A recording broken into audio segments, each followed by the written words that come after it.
That's James' dinner for today. I have potatoes, baked potatoes that I halved and put on pizza sauce, tomatoes, and bell peppers.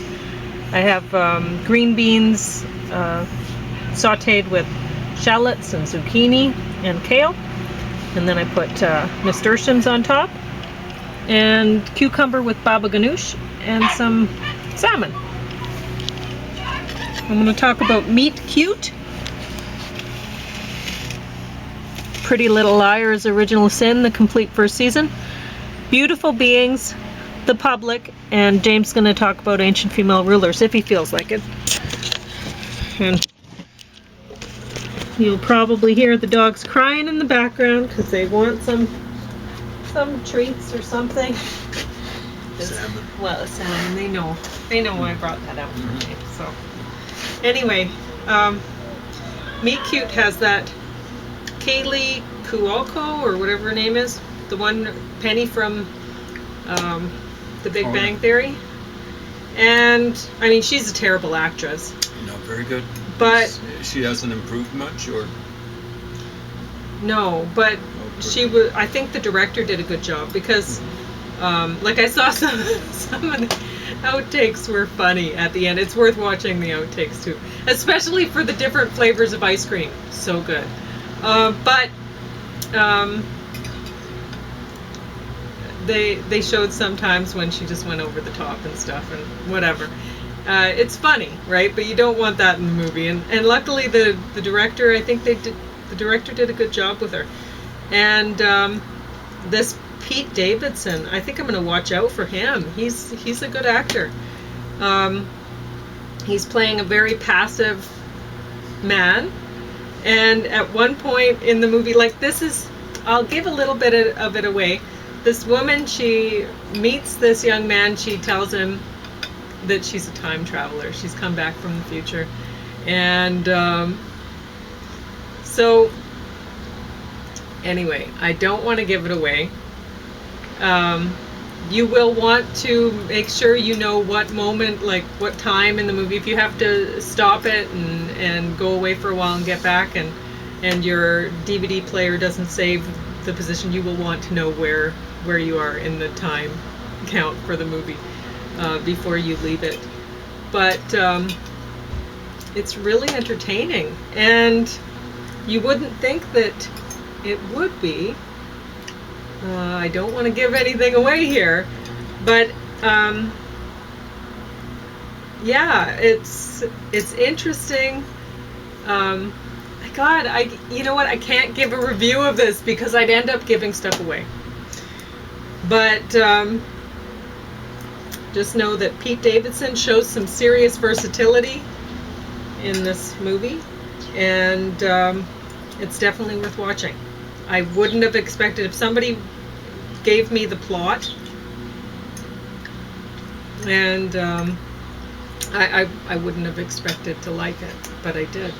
It's great. So I'm not going to give you the whole story. Just watch it. It's worth watching. Original Sin. This is, when I first picked it up, I'm like, I recognized the Pretty Little Liars thing, and I'm like, didn't I watch this before or whatever? Yeah, this is a different spin. So, different people, different town, whatever. And different time periods. So, anyway, you should tuck your whole head in there because you're really cold, baby. Yeah, I don't know why she sticks her head out. She can't see anything anyway. She wants the salmon. I was going to say she wants to hear the review. She heard the word salmon and she's like, yeah, I want the salmon. She tucked her head back out. Yeah, she sometimes pretends she can't hear. She has trouble seeing, but you can hear probably well. All right. Well, anyway, this story is more interesting than I remember the original, whatever, Pretty Little Liars thing being. And it's pretty dark. There's teen pregnancy is mentioned a couple times. It's back.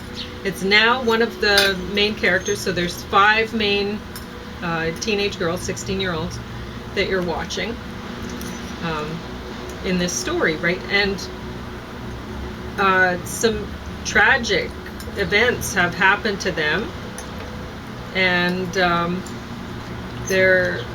everybody has some sort of tragedy in their life, but which helps them grow. If they survive. Yeah. So anyway, if they survive. And so the story starts out and it shows a young woman trying to get the attention of some other girls, and it's back 1999, I think it's showing, right? So she's trying to get the attention from some other girls, and the other girls are like, no, we want nothing to do with you, kind of thing. And so the girl who's obviously she needs some attention, she needs some help, she's asking for help from people, nobody's giving her any help, so she plummets to her death in front of everyone. Which, honestly, I have a hard time believing that she would die. I think she'd break a limb or something. But anyway, whatever, that's the story. And so then 20 years later, it's showing these 5 young girls, and they have, the one of them is seriously pregnant, and she gets more pregnant over so they've worked this out, right? It's believable that she's pregnant. And what had happened is she'd grabbed an open bottle of vodka at a party, and she doesn't know, like, the whole time you're wondering, okay, well, who's the father? She doesn't know either. So I gave that away. But that ties in with somebody from the past, that ties in with there's another girl in the group of 5 here who doesn't know who her father was. She's the daughter of a lesbian couple, and she ends up sort of adopting a fake father that she meets online, who's lost his daughter. And very strange sort of situation. But anyway, and you're wondering the whole time, okay, well, maybe he is her real father, or maybe some creep, like who does that? Who adopts a father online, right? Maybe a 16-year-old who's really desperate to have a father. I don't know. But it's believable anyway that this might happen. And so you have all that. And at the same time, the parents of these girls, the mothers of these girls, are being targeted by somebody with some serious hate letters. And the daughters are also being stalked by somebody, and this person, calling themselves A, is killing people. And this is actually believable, the teenagers aren't telling anybody. So they don't tell their parents, because apparently that's true. Teenagers don't tell their parents. They don't tell their friends, know what's going on with them, but the adults in their life do not. So one of their fellow teenagers, there are also examples of it, might have committed a murder, telling all of them they've committed a murder, and they won't mention it to grown-ups, parents, police, whatever. So the whole time you're watching this, you're going, oh my gosh, okay. So the young girls, they figure out, well, it could have something to do with this girl who jumped to her death that our mothers knew. And our mothers are not letting on that they knew her. They never talked about, and they didn't at the beginning of the season. The girls are like, did you know that our mothers knew each other? They were friends in high school, and none of them had known, right? They were like, they happened to be friends, but their mothers didn't even talk about that. And so something major happened to their mothers in high school, and they didn't want to talk about it. And they certainly didn't share it with their daughters. And so their daughters are trying to figure out what happened, and at the same time, they don't want to tell anybody that they're being stalked or anything like that. And they're wondering if it's related to this girl who jumped to her death. And then they find out that the mother of the girl went into an institution, and somebody signing in as A, like her daughter's name started with an A. So people were signing in as A Waters or whatever her name was, to visit her in the institution. And it turned out there were 6 signatures. They looked at they'd met somebody that worked in the institution back then, and he had the visitor log books. And so they noticed that the signatures were different for the A Waters or whatever it was. And so they asked the guy, would you remember what these people looked like? He was like, yeah, you noticed that too, that the signatures were different. There were a number of people who came signed in with that name, and he recognized the photo of their mothers. So their mothers had been going in to visit this woman. And he was like, I just expected it was like some sort of charity institution or something that they were doing this for. So, but then they're looking at the books and they realize there's a 6th signature going in as A Waters. And so they're starting to clue in, wait a minute, what about the father? Like maybe the daughter was sort of named after the father. Maybe it's Andrew Waters or something, the father. But at the same time, okay, well, the girl was pregnant at the time.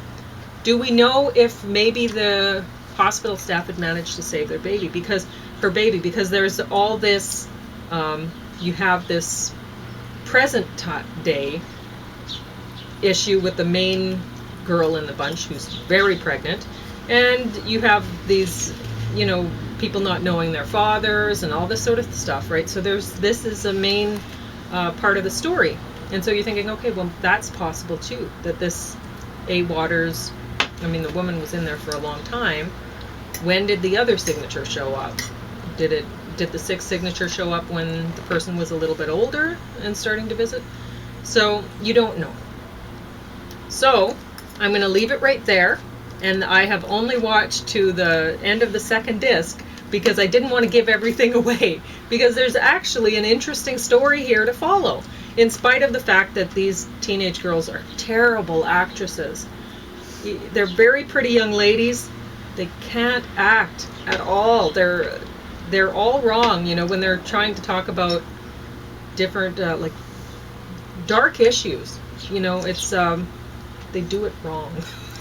Know how to do it, and sadly they didn't have a director that could go, okay, yeah, that's not how people would react or whatever.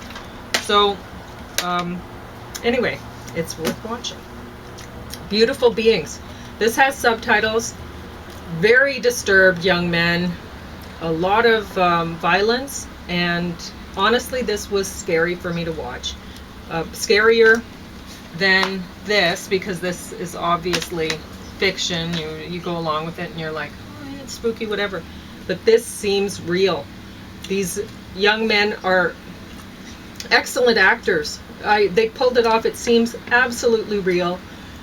It's terrifying as far as I'm concerned. But under that, because not as entertaining for me, and I don't know if anybody wants to watch that. It's creepy. So, The Public. Now, this is filmed by Emilio Estevez, and I'm glad to see that Emilio Estevez is still making films. This one's about a librarian who ends up, it's about a library, really, and the whole library system, which is run as a homeless shelter, a day homeless shelter for people who are out on the streets. Is this and the actual story here? Yes, it is. Oh, so it sounds familiar. It is, and it's obviously happening in the United States too, because this is where this is based. And here in Canada, I don't know, maybe it's just me thinking, oh, Canadians deal with this stuff better or something, and that's a lot of times we have problems with that as Canadians. That bird must be huge. It's making a lot of noise. Anyway, and that may not be the case. They may have great homeless shelters in the United States. I I haven't been there. I don't know. And honestly, I haven't been to the homeless shelters here. And I have this assumption that our homeless shelters are great. But I can say that we do get food from the food bank or from the Salvation Army. And like those beans came, somebody donated those beans. Somebody probably grew those beans, and we might have actually known the woman from years before when we went to the food bank, because she gave us a bunch of beans. And she was a wonderful woman, so I'm expecting that's where those came from, but I don't know. And she gave me the idea of deep frying beans like that instead of French fries, and I thought, oh man, that's so awesome! You don't even have to cut them; it's perfect, right? And it had never occurred to me that people could do that, and I don't know why people don't start a fast food chain where that's what they do. They have beans instead of fries. It was awesome. What an awesome idea she had. Why not bean poutine? You could put Sure, cheese or whatever. You know. But anyway, so as far as we can see, the system that helps people in need for food is a good system. We end up getting fed. I mean, the cucumbers were given to us, the eggplant and tahini and stuff were not for the babaganoush, but and the kale was not given to us, but we have had kale given to us years ago, so sometimes it's available. Anyway,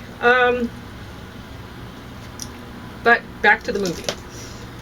So this library has homeless people who spend their days in the library. And then one night, it's really cold, and one of the homeless men died from exposure. And this librarian, played by Emilio Estevez, he's really bothered by it. And one night, the next day, when the library is shutting down, then he lets the homeless people stay in the library, and he's like, "That's it. You know, you're gonna have to barricade the doors and stuff with the shelves because the security is gonna come to kick you out, right?" So, all of these homeless people are there in the library, and they're like, "We want to do a sit-in sort of thing." Because the shelters, there's not enough room in the shelters for all of us, and it's going to be another really cold night. What are we going to do? You know? And here we have shelters and stuff that I'm pretty sure they're adequate, and there's a lot of people that they choose to sleep outside. They'd rather sleep outside in the summers. It's beautiful here in the summers. Maybe not last night, but because it was raining. But a lot of people prefer to sleep outside in the summers. And I know I do, actually, but I can't because I'm worried about the safety. I used to sleep on my deck. I'd have an air mattress out here. It was awesome. Sleep outside on the deck. Worried about the homeless people and well, other folks? It's not homeless that I'm worried about. I'm worried about people who may be violent. And they may be homeless people, that they may not. So, because I make that distinction. Not all homeless people are violent. Not all homeless people are thieves or trespassers or whatever, you know. And so, I'm bothered with aggressive people. I don't want aggressive people invading my space. See, what it is really we have a system where working class people pay for their own prison cells and prison yards. So we have our own private prison cells that we buy. Sometimes we rent them when we can't afford to buy it, and then we have the public park system and stuff, and we have to share our prison yards. But really, you know, we work and we have more freedom. You know, it's like we don't have an ankle monitor or anything like that. We're able to go back to our cells. We keep our own keys to our cells, and we have some safety there. and we pay for it ourselves. So, and then the working class people are also paying for prison cells for other people who are dangerous, that they want to keep away from them in their own prison life. So if we don't have aggressive people kept away from the passive people who are actually doing the work, they will really feel like it's a prison that they live in. And you can't have that, or the whole system falls apart. Who are you going to get to work for you if they really feel like they're prisoners? So, anyway, back to the movie. You got an absolute point there. Yeah, I do. If you don't put aggressive people in prison and passive people end up imprisoning themselves, trying to lock themselves away from these stupid sphincters who are wandering around free. I have wondered about this. Here in Canada, the homeless shelters are not 24-hour institutions. So I thought, on really cold days, I thought, where on earth do they expect them to go on the cold days? They kick them out. They have to clean up the place where they have to clean up the shelter. Where do the people go? I've wondered. So, because sometimes, I mean, the library isn't open all day. Where are they from this time? Yeah, you know, after they're kicked out of the shelter, before the library opens and whatever. And really, should the library be a day home for the homeless? No. That's not what it's there for. No. I mean, when I was young, I thought, yeah, that's a great idea, because then they will end up reading books and better themselves and whatever. And like this, like one character in this movie that I almost gave a part of the series, part of the story away. But most of the people that I see at the library, that I see wandering around the streets and doing drugs outside the library, getting banned from the library because they're doing inappropriate things in the library, they don't care about reading books. They're not interested in doing that at all. There's a lot of people who we see as homeless people. They're aggressive. And they probably shouldn't be around passive children, for example, or, you know, it's just insane that there's a children's they're section mixing, at the library here. yeah. There usually is in library. Yeah, and, you know, I would see people in the washrooms there washing their hair in the sink and doing their makeup and whatever. Anyway, and that's it. Whatever. But, I mean, they had to start doing bathroom checks in the library here, where you're in the washroom and a man walks in, you know, and he's like, is everything okay in here? They had to start doing that because people were, like, sometimes I would go in to use the washroom and all the stalls were blocked, and they stayed blocked for hours. There were times when there were people just in the stalls and they were talking back and forth and whatever, and I don't know why they decided that was a great place to hang out.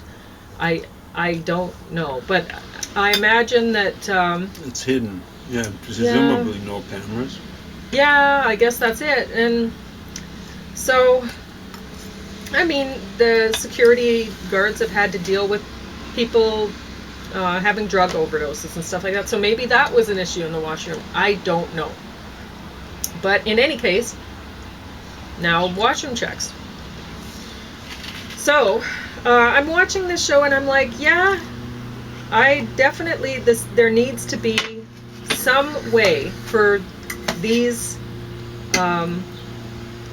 people who want to learn and get themselves off of the streets and into positions in society. There has to be something in place for them to do that. It can't be, oh, you've fallen down into this homeless category and now you're there for good because you can't get out. So I do see that, but I don't believe it's the public library. And in this show, I don't buy the whole idea that the people would be well behaved in the library over the night. I would imagine the books, they'd start building a fire with the books or whatever. And that's not just me thinking badly about homeless people. I'm not. There's a lot of homeless people that would be good people and wouldn't do that. There's been a lot of people that I've sat beside in the library day after day, and they respect other people's rights to privacy or whatever, and that's great. But you know what? Not all are like that. And so anyway, I had a bit of a different take watching this movie than some people might, but I definitely think that you can't just send people out to die of exposure either in the cold. So now James might talk about ancient female rulers a little bit. We'll see if he has time for that. I blathered on a long time. Oh, you have 3 minutes. I'm so sorry. Yeah, I was talking about the period of crisis around Tuasret before and after. The woman just doesn't talk about it. She basically wants to talk about Hatshepsut. And Tuasret came to power during a time of crisis, and it became even more of a crisis afterwards. Ramses III was fighting the Greeks in his 8th year.